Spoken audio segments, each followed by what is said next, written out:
Welcome to another episode of Preparing for the Unexpected. I'm your host, Alex Fullick, and as always, we like to talk about things related to disaster recovery, business continuity, COVID, well-being, climate change, anything that helps you, your organization, or your community prepare for, respond to, and overcome adverse situations.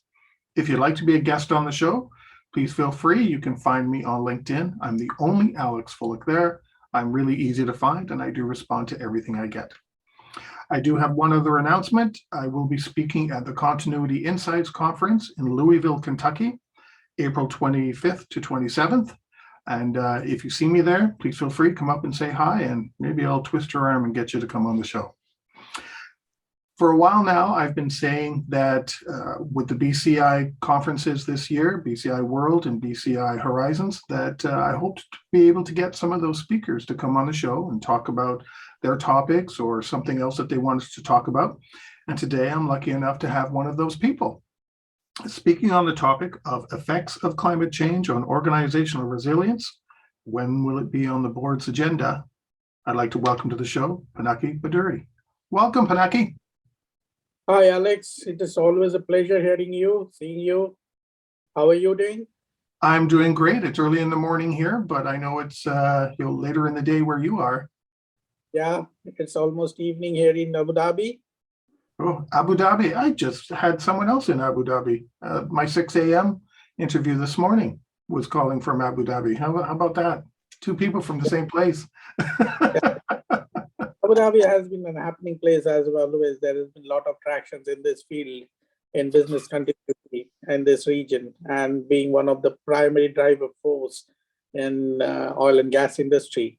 Mm-hmm. And there are a lot of tractions happening in business continuity areas, climate change. Well, before we jump into that, now I know I've read your biography and we've had a little bit of a chat and some comments back and forth through email. Can you take a minute or two to tell us about yourself, what you do and how you got into what you do? Well, I have around 16 years of professional experience with two of the big fours and IBM. And currently I'm working with Abu Dhabi National Oil Company, which is a semi-government institute here based out of UAE, Abu Dhabi. My work is into IT audits, industrial control systems, business continuity reviews.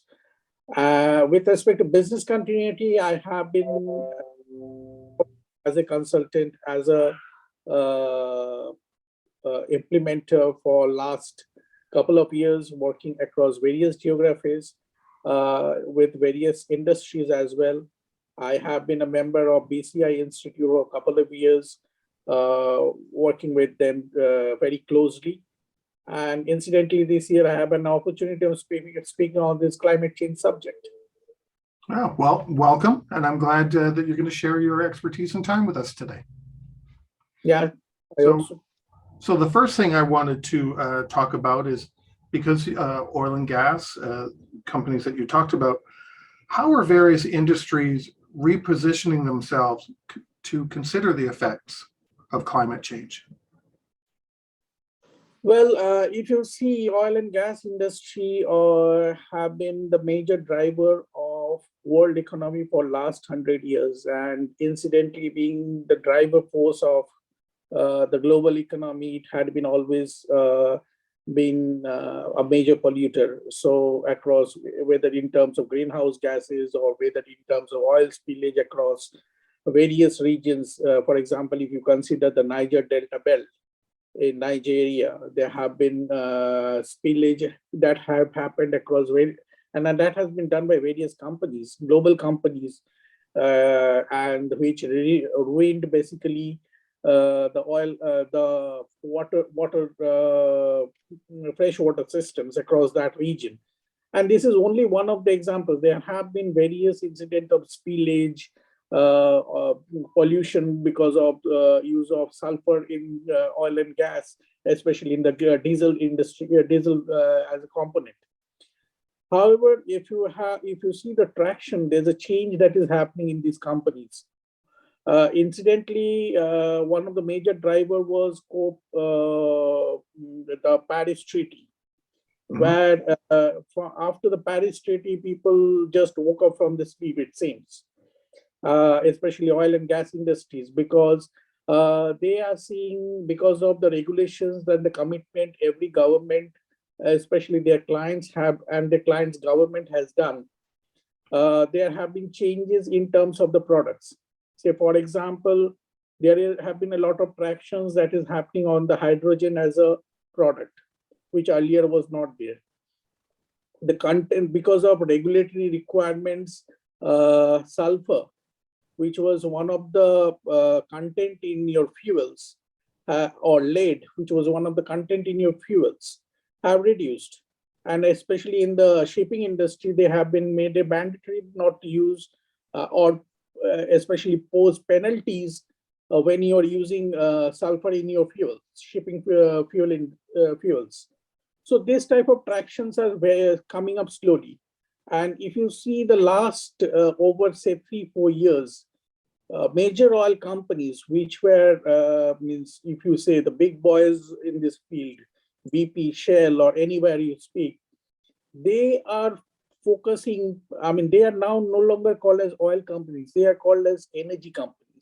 They are putting their money whole and soul in renewable energies. They are going into greenfield projects for large scale solar implementation, solar parks, offshore. Earlier it was offshore fields, oil fields, but now they are going into offshore wind farms, which is drastic. And given the recent commitments again, and there will be a lot of changes, this will be coming in next 2 to 5 years, because of the commitment which in COP26 various governments have given. All governments across, means if you have to understand, over 200 countries has come, and every country has given some commitment in terms of reducing their carbon footprints, in terms of, and it's a legal binding, and accordingly this will have an effect on the various companies in terms of their products, their supply chain, and everything. New products and new supplies will be new products will be developed. The existing products slowly will be eradicated from the market, and this is and that's a revolutionary change. But on the other hand, also you have to see that while this is a commitment that is coming up, the other part of the thing is still there are some areas where this climate denial mode is still on. There are lobbies, there are groups which are still pitching for more and more fields to be discovered, more and more drillings to be done, which is quite a detrimental to the entire effect. Well, yeah, because as you were talking, I was thinking, well, if these companies are changing their name to energy, they're focusing on renewable fuels, wind, solar, etc. Why are we still seeing then new oil rigs and the challenges that come with them? Well, if you see the tractions that have been happening, it's happening for last almost, I would say, end of 2016 onwards. These changes have been happening, and it is majorly driven by the big boys, the major players in this industry. But there are still companies, and that's why this discussion is happening, that when climate change will be in every company's board agenda. It's not only the responsibility of oil and gas industry, is across automobiles, it's across even say, for example, the technology IT companies, which have robust and big data centers they use day in, day out. They are also a lot of energies. It's not, you cannot, oil and gas, we understand, we come from that industry, have been up forefront on this climate change effect because of the greenhouse, because of the nature of the product they come. But say, for example, airlines industry across the globe, it's almost like 2 to 3% of all the greenhouse gas emissions across the globe, or more than that, I would say, as per my studies. that has contributed to the climate change. I mean, and but we do not consider that as a factor. It is not only the oil and gas industry; it's across every industry.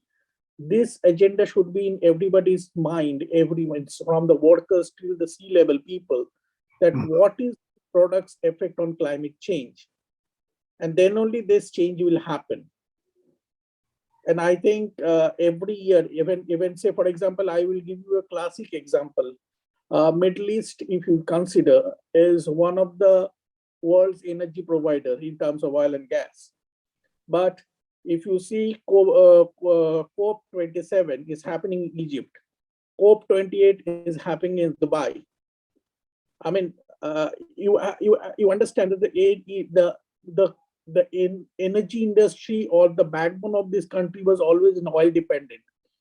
In those places when this movement is happening of climate change and its effect, then yes, people are trying to wake up from the sleep and trying to take it notice.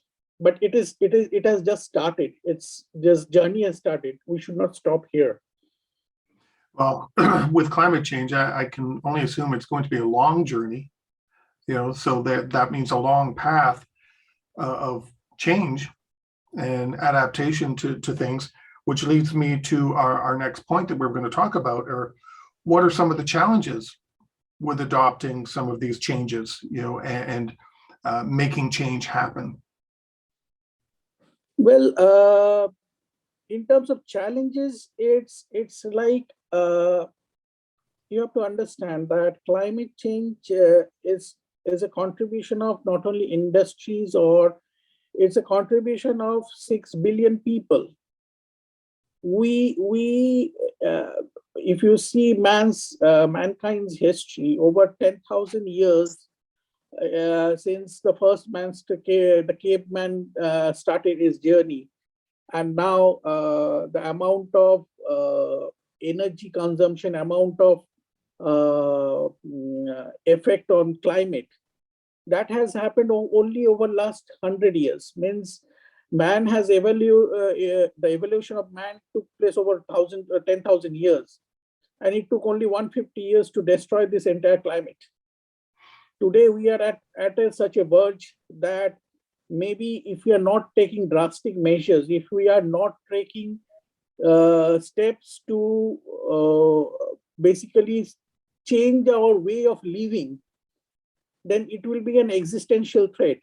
In some cases, this has already started. For example, if you see the Gangetic Plains of Bangladesh, which is one of the poorest countries, there in the Gangetic, in the Sundarbans area, which is the Delta region, there are a lot of islands which are already getting submerged. So is that thing happening in Pacific, and there is already migration of people happening from those places to the cities. Means people are moving inwards towards the capital city of Dhaka. And maybe if you are not able to control these right now with drastic measures, today what we are seeing in Europe and in parts of US, the migration which is happening from because of the economic reason, tomorrow it might be a climate change region, because the places, the inhabitants where those people will be moving will be totally destroyed. So this is one of, go ahead. So this is one of the major things people have to realize, that it's individuals' responsibility. It's not only companies' responsibility. That's where I was going. I was going to ask. So it's a mind shift, not just for corporate leaderships and what they're doing with their organizations and industries, but on an individual level, we have to take responsibility and start making changes, right? Absolutely. And you have to think in this way. It's like it's the have and have-nots rather than the rich and the poor. Say, for example, if you are having 2 SUVs at your home for your daily use, and if I have a single normal sedan, both are contributing to the climate change. but you're having two more vehicles, you contribute more, and you have to be more cautious every day. I mean, people for business reasons use there are people's maybe 1% of global population use private jets. I mean, for traveling across for business reasons. But you have to understand that the amount of carbon footprints they are bringing on the table, is it justified when you compare to a person in a country like Bangladesh who is using firewood to make his food? You cannot compare both. It's not logically comparable. So to have a comparison between the haves and have-nots, how much you are affordable, and the tragedy part of it is the people who are have who are can afford still have the measures to maybe adapt to some extent of the changes. It will happen across everybody. The climate change effect will happen. But people who are much more affluent, they can still have that have a mitigating measures. However, I mean, if you compare the poorer people, they will be the most affected. Now, So, about the mitigation steps, you kind of mentioned that a lot of organizations adapt the wrong mitigation steps or don't even implement mitigation steps. Can you talk about that a little bit more? see the thing is, first of all, climate change is a reality that needs to become on every organization's agenda. I mean, first of all, that is not there. That awareness itself is not there. Very few industry actually has imbibed it, and it is being driven from the top. Accordingly, they have been shifting their products lines, their service lines to make it much more greener. They're trying to reduce the net effect on the climate change. However, on any other pretext, this is not happening. That first of all, the awareness is not there. Secondly, even if they're taking measures, those measures are not going to last for longer. Say, I'll give you one example. One of the in US, especially you see the Gulf Coast, where a lot of oil refineries are there.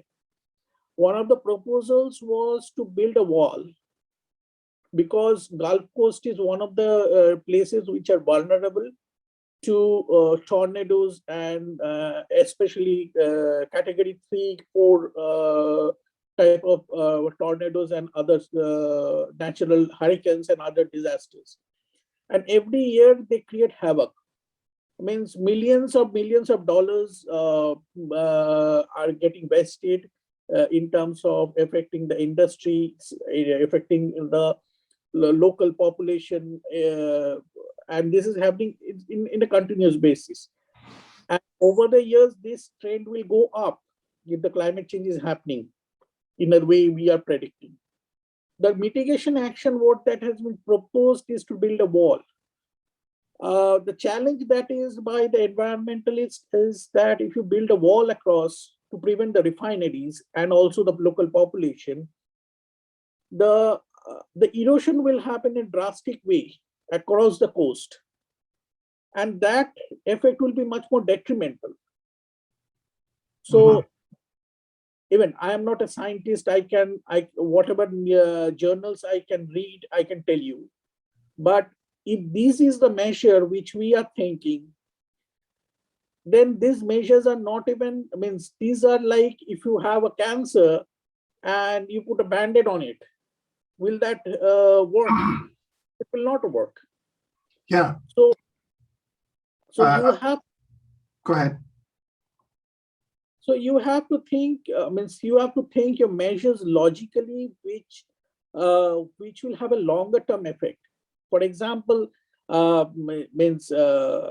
of the things that is happening is moving into alternative source of energies, say,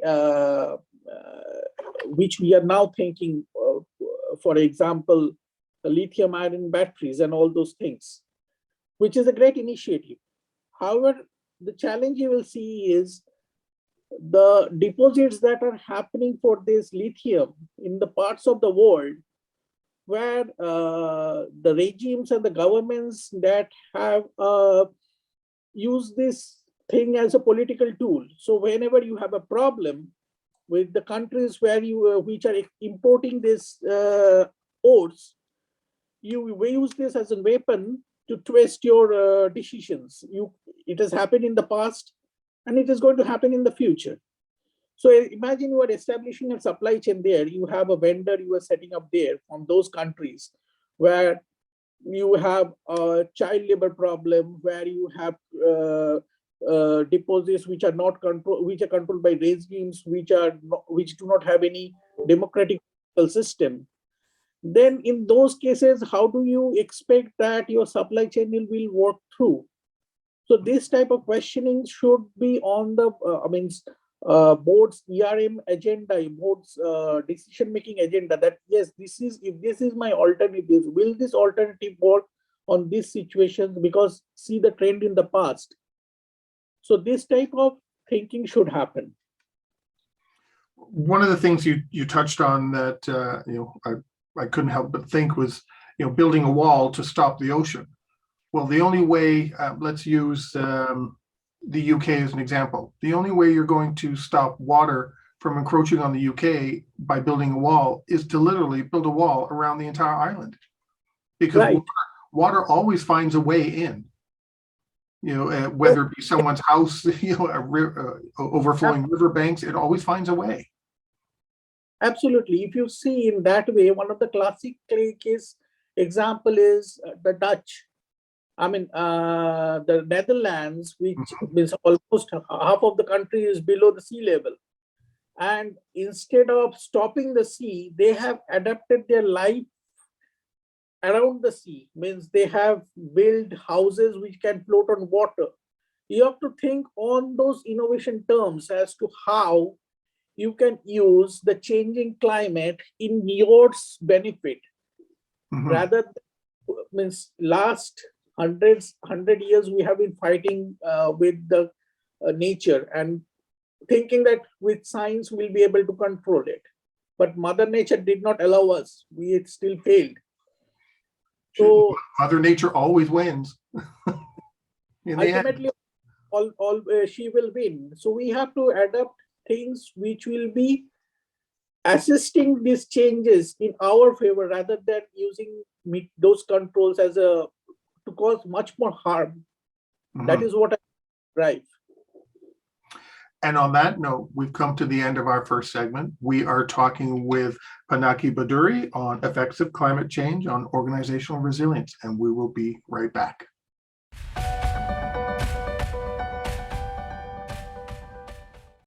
Welcome back. Today we are talking with Pinaki Bhaduri, and we are talking about effects of climate change on organizational resilience. Pinaki, lots of great information. Obviously, you're quite passionate about climate change and business continuity and resilience. And I'm just wondering how we need to adjust or change some of our BCM and resilience strategies to address climate change. How do we do? What should we do? What are our considerations? Well, if you see the globalization that has happened for last 20, 30 years, bigger companies, across the board have set up their operations in various parts of the world. And one of the primary considerations was cheap labor cost and all those things. I'm not going into those details. However, imagine a situation, you have operations, your global IT delivery center is situated in some part of the world where means almost 6 months those areas are affected by severe floods, severe cyclones, and and that intensity over the years you have been noticing is going up and up. And because of that, there is always you have to always raise your business continuity plans in ready, and it's an annual process. Every year your some of your operations get affected, your supply chains get affected, and also there are losses happening in terms of destruction of properties. Maybe unfortunate reasons, you might have a loss of life as well. So in that case, you have to rethink those operations. So if I am going to establish an operations area in a place where this type of climate change effects are slowly becoming more precarious, I mean, its intensity is going up. Do I want to set up those operation center there where I know that this is going to get affected every year? Some losses or the either my operational losses will happen. There'll be delay in supplies. My vendors and customers are getting affected. So this you have to factor in when you will be making your next step in deciding your next global delivery centers.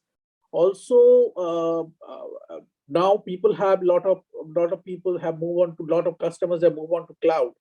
However, those customers who are still keeping up their data centers in places where those are on the floodplains, and there have been incidents in the past where you have seen that a data center got flooded, and boom, means your operations goes haywire within couple of days, and means or another factor is your service provider. Say for example, you are having your you might not be having your core operations with in IT, or you have taken internet services.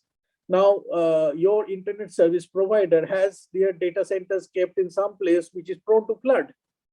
So those factors, when you will be deciding on the next step, when you will be putting on to the next contract with this service providers, vendors, ask them the question, are your places safe in terms of getting flooded? What is the impact of climate change happening? Are they have a climate change in their business continuity plan? Are they thinking on those lines? Should be your question that you'd be asking them. Because in most of the cases, and I have seen in surveys that has happened, and during my talks at the BCI global event, there have been a lot of speakers who have said that business continuity with respect to climate change is still not in their business continuity plan. It's not in their business impact analysis document, even in their risk assessment document. Yes, they consider something as a superficial thing, like, say, for example, effect of fire, or is my building prone to dust storms, or building prone to weather change, means rains. But that is not a holistic thing. Means you have to understand that the climate change effect is going to go increase over the years. Today, if you see in India, I mean, when we were in our school and college days, we have seen, means in this part of the year, hardly there were rains. I mean, only few places around Chennai used to have rains. However, now it is affecting the entire region. There are a lot of the frequency of storms, frequency of high intensity storms are coming up. And this is not only stuck in India. You see China, you see Philippines, you see US, even Europe. The amount of rains and flood this time, it happened in Germany, parts of Belgium and Austria, and it was devastating. They never even imagined those scale of disaster. So when any company who will be planning on this with their new operation center or revisiting their plans, ensure that you have this consideration of climate change in your thoughts, put them in your agenda. Otherwise, you can ignore it today, but tomorrow you have to pay an extremely heavy price. And not only that, because what I think some people think is, we may have a partner. You mentioned India getting rains and storms and typhoons and that. Now, my company, let's say here where I work right now, I'm doing everything I can maybe to protect myself. Oh, to protect myself, I'll work with a data center that's, and one of your examples, India. But I won't ask the question, oh, by the way, in India, do you get affected by storms? How vulnerable are you to tsunamis or anything like that? Because I'm just looking at myself. And to your point, I think what you're saying is a lot of organizations need to see beyond just their own walls. They've got to look literally globally and find out. Yeah, go ahead. And not only that, one of the things that is going to happen is insurance cost, which will be rising, because going forward, a lot of insurance companies will be considering the effect of climate change, because every year, if they have to, your premiums are going to go up, because if you have not considered those in your plans, and every year you are claiming the damages, certainly those companies will start waking up and say, hey, where is your plan on this area? Why you have chosen an area which is always prone to this type of disaster, and why should we pay it? So those uncomfortable questions are going to start up.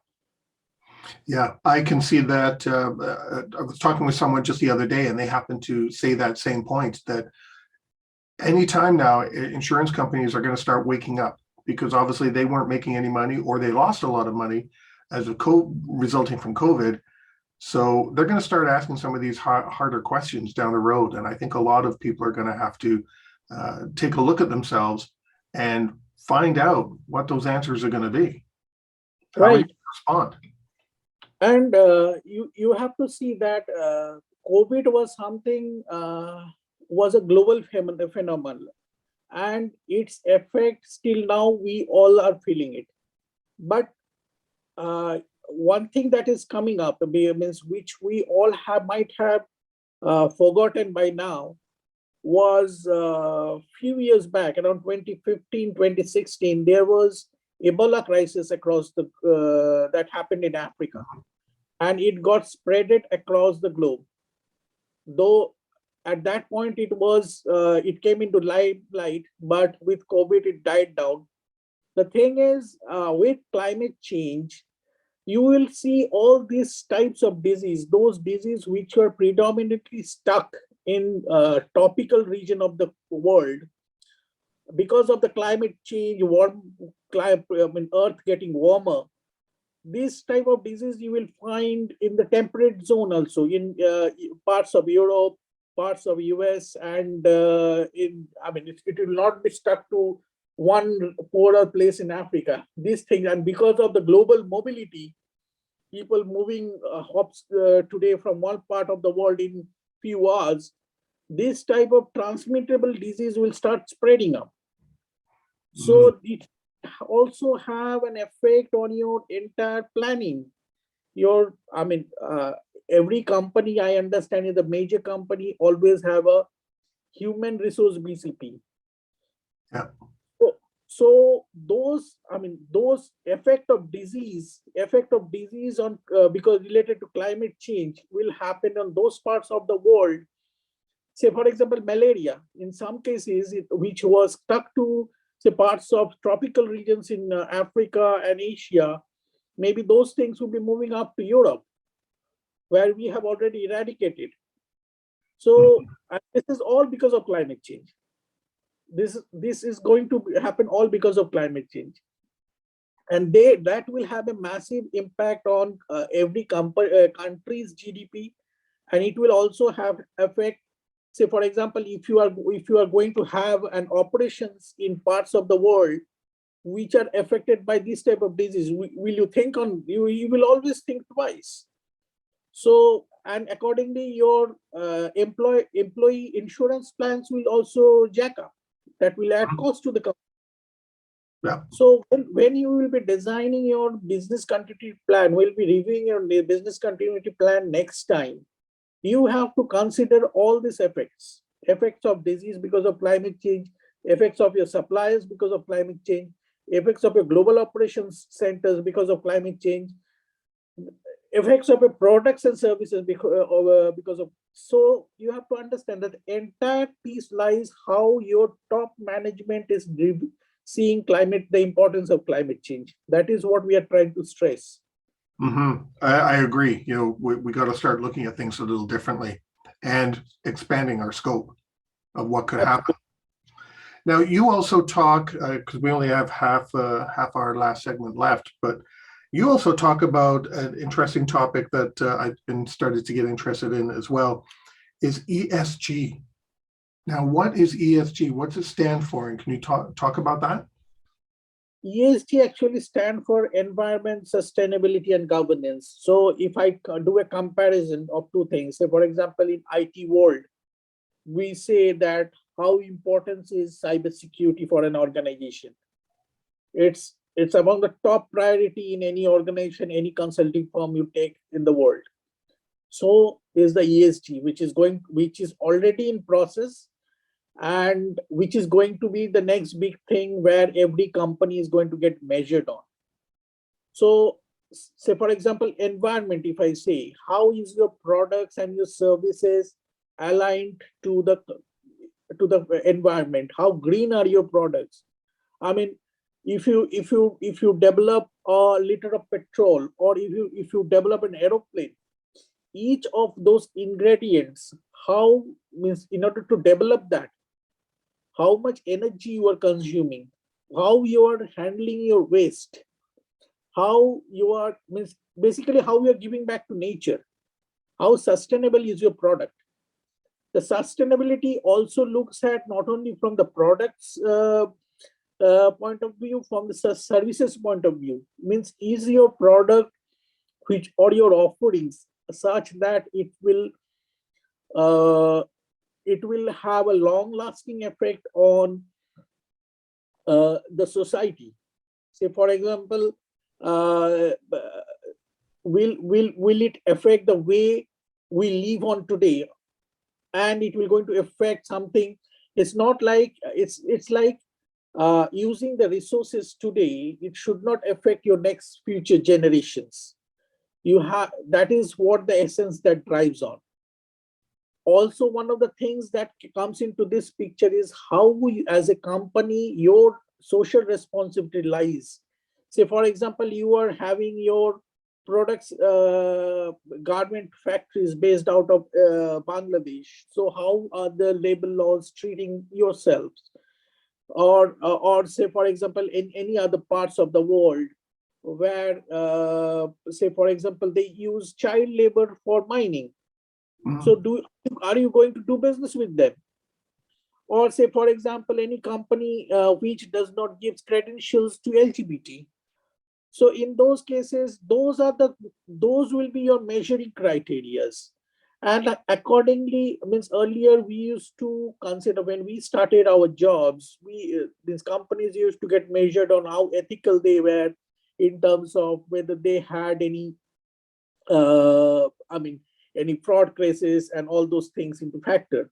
But those things are already taken care. But over the times, how is your governance in terms of these things? Like as a corporate, how is your corporate social responsibility rise?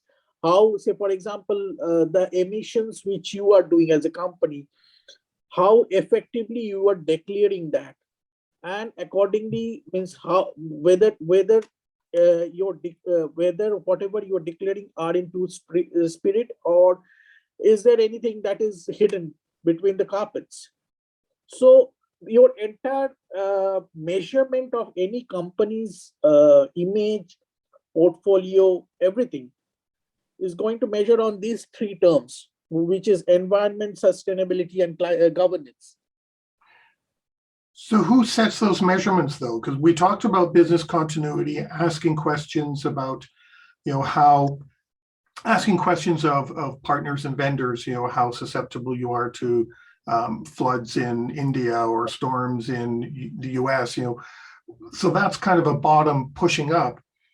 But should Well, some of this ESG be at the board level to determine? yes, it will. See, all these things will be. I believe there should be a drastic change in the organization structure that is required to drive the ESG. It will be like somebody at so if you see the organization level currently, the role of chief auditor, how he reports to the CEO, but he also reports to the board. A similar structure like corporate sustainability officer should be in place, whose functional responsibility reporting might be lies with the CEO, but ultimately his whole and sole responsibility will be lies with the board. That much powerful he should be to drive all these things.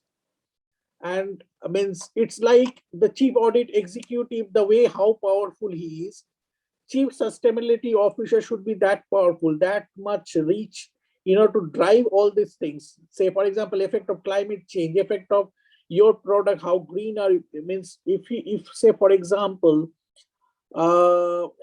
your company declares my product is green, okay, and it is being declared by somebody who reports to the CEO, then obviously there's a chance that a conflict of interest might rise unless you make that particular function independent.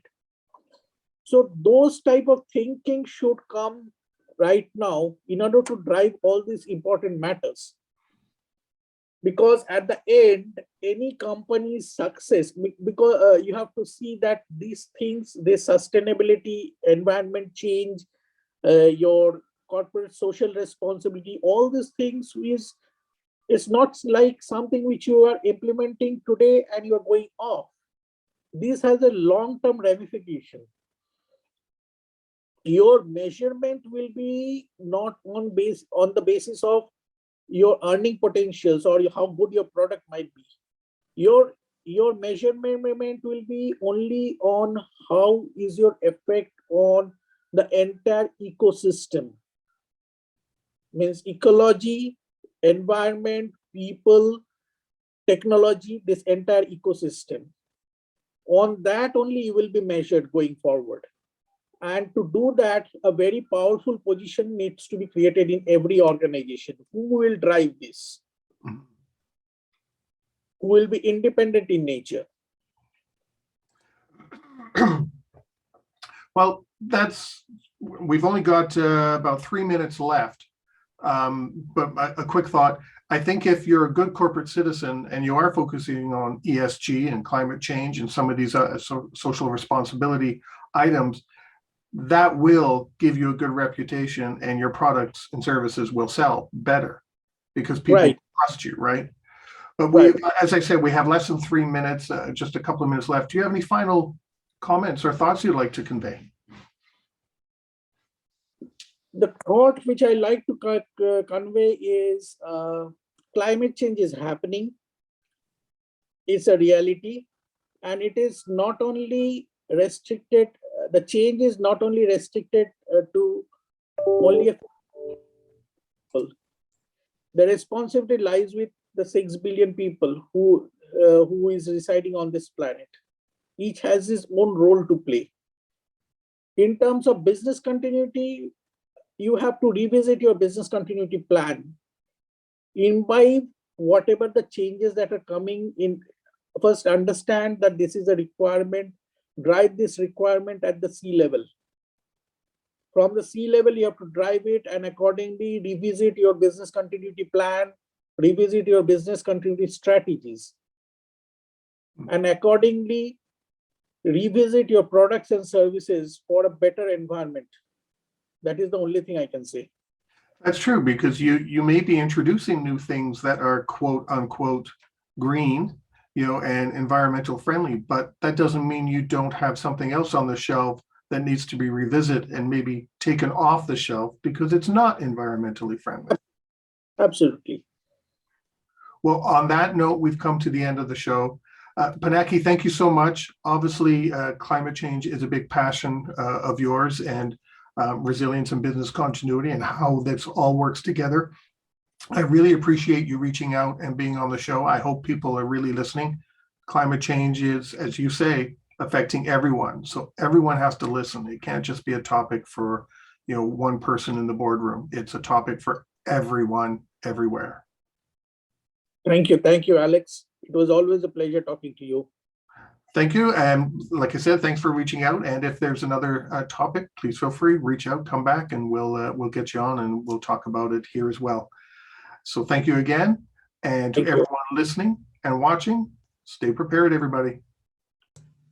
If you liked that video, thumbs up. If you didn't like that video, thumbs down. But leave a message and let me know what your thoughts are.